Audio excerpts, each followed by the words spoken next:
When you're a pool owner, there's a lot of things that you have to learn. How do you deal with the pool when it's cloudy? How often should I be testing? What is shock? I didn't know any of these things, so I reached out to my friend Mark from Doheny's, who was gonna answer those questions and a lot of others to help me figure out the do's and the don'ts of basic pool maintenance. Mark, you're here. You're the guru. Guide me here. Help me figure out what are some things I should know when I'm taking care of my pool. Run your pool filter all the time. All of the time. All the time. Your pool filter is the engine to your car, essentially, right? Okay. And if you bought a pool, it was a big portion of your investment. So, from my outlook is, we want that water moving nonstop. We want it agitated because we want the filter to do what it's supposed to do.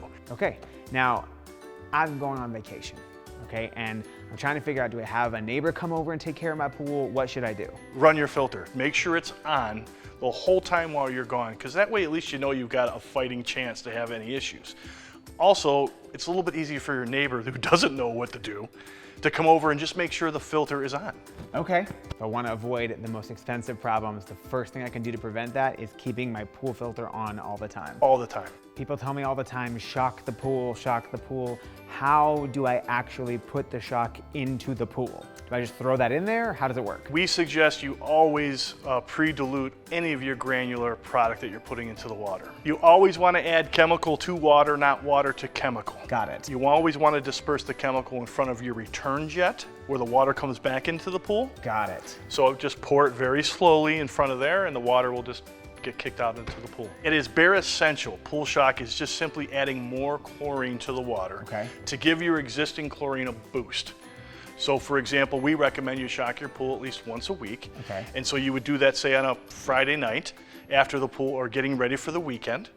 You would shock the water, and that just gives the pool an extra boost to kill off anything that may be in the pool, get your pool ready for the weekend. If there's something really important that I need to know about shock, what would be your biggest tip related to shock?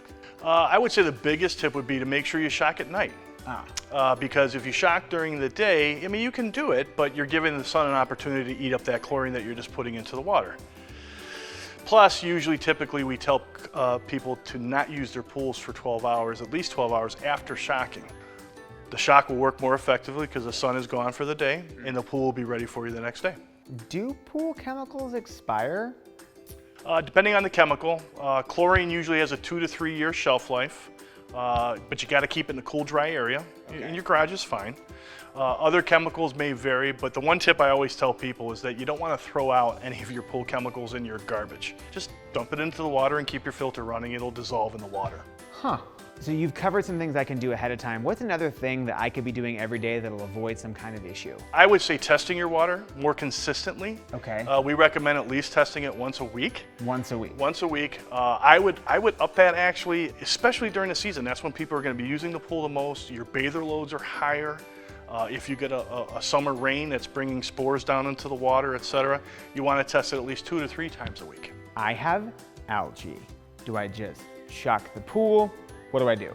Yeah, I think the first thing you start with a pool that's got algae is to make sure you brush the walls. Okay. Because the algae, you might not be able to see it, but you can feel it on your fingers. So if you run your hand on the wall, it feels a little slick. Yeah. It might not be green yet, but there's algae growing. And a mistake a lot of people make is that they'll just throw shock in and forget to brush the wall. And so they might be killing what's in the water, but they're not getting what's on the wall. So if you think you have an algae bloom starting, I would always brush the sides of your pool first, get that stuff into the water, then shock the pool.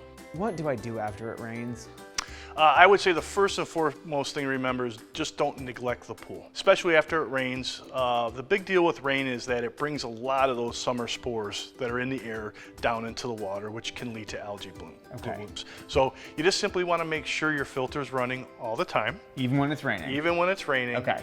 And then I would wait until after the rain stops, and I would perhaps shock your pool a little bit. I cannot keep my pH balanced. What do I do? The simple answer is alkalinity. Okay. And the reason why I say that is because alkalinity and pH both ride on the same scale. But alkalinity is a buffer for your pH. Okay. So a lot of mistakes people make is that they only concentrate on the chlorine level and the pH level. And so they'll go out and test their water and it'll be fine. They come back a day later and it's down. They add a bunch of pH increaser to get it back in line. The next day it's back down and we have this bounce going because they neglect the alkalinity. So the general rule I use is alkalinity first.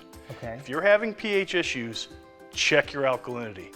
How do I adjust the alkalinity? Very easy. With your current test kit that you're using has a test for alkalinity. You're reading and we have alkalinity up or alkalinity down. How do I read a test strip? You're simply going to take a test strip out of the bottle. You're going to dip it into the water for about 4 or 5 seconds. You're going to pull it out of the water, give it a few seconds, and then the back of the bottle will have a comparator on it, color comparator. It's all done by color. And you just match up the test with the color, and that'll tell you if it's in the proper range or not. Mark, thank you so much. I was lost before you found me. So I want to thank you so much for your help. And if you need more information, please visit Doheny's. You're welcome. I know, it's a lot. It can be overwhelming to try to balance all the information and make all these different decisions. That's what's great about a place like Doheny's, and if you visit them at doheny.com, you're going to be able to get that information to help you make the right decision at the right time. Make sure you like and subscribe so that we can help you find the right answers to the right problem.